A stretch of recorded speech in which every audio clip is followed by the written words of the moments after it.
Aujourd'hui, Adobe InDesign CS5. Nous verrons la fonction extrait. Si vous avez une version anglaise de CS4 ou CS5, nous parlerons aussi de la fonction snippet. Alors, en quoi cela consiste-t-il? Il suffit simplement de pointer-cliquer un élément, soit graphique, une image, ou soit texte, alors une boîte texte, ou un groupe d'éléments, comme ici je vais sélectionner la boîte complète en fait de cette page, que je vais simplement pointer-cliquer par la suite et déposer sur le bureau.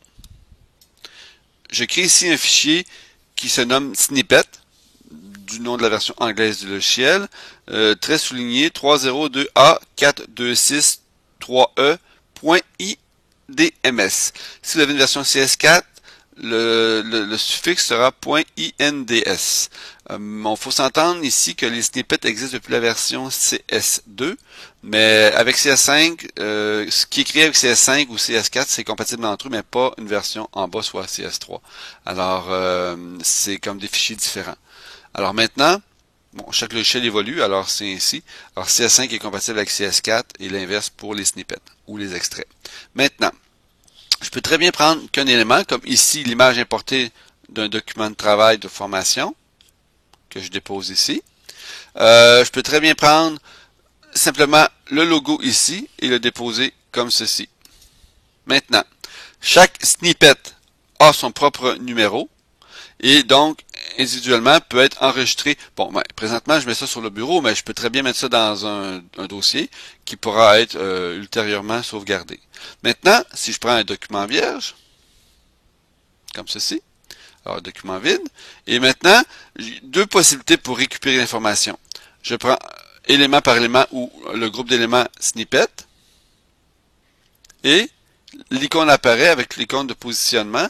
Alors, je dépose ceci de cette façon, et je positionne à nouveau, de façon identique, l'information de la page prise de l'autre document. Je peux très bien aussi créer un nouveau document, comme ceci, et faire importer, sélectionner sur le bureau les trois éléments comme ceci, et maintenant, faire apparaître un après l'autre les éléments selon la position, comme ceci. Et vous remarquerez que si je prends l'outil texte, comme ceci, l'information est modifiable. Donc ce n'est pas une image, c'est vraiment un fichier de relation qui comprend tous les éléments, image et texte, mais entièrement modifiable. Et si je sélectionne avec la flèche noire une des images ici et que je vérifie les liens ici, on me montre exactement le chemin d'origine d'où a été pris l'image, du serveur ou du dossier d'un disque dur. Alors, voilà pour les snippets ou la fonction extrait. C'est à vous d'essayer. C'est extrêmement pratique pour conserver des éléments à réutiliser. C'est à votre tour.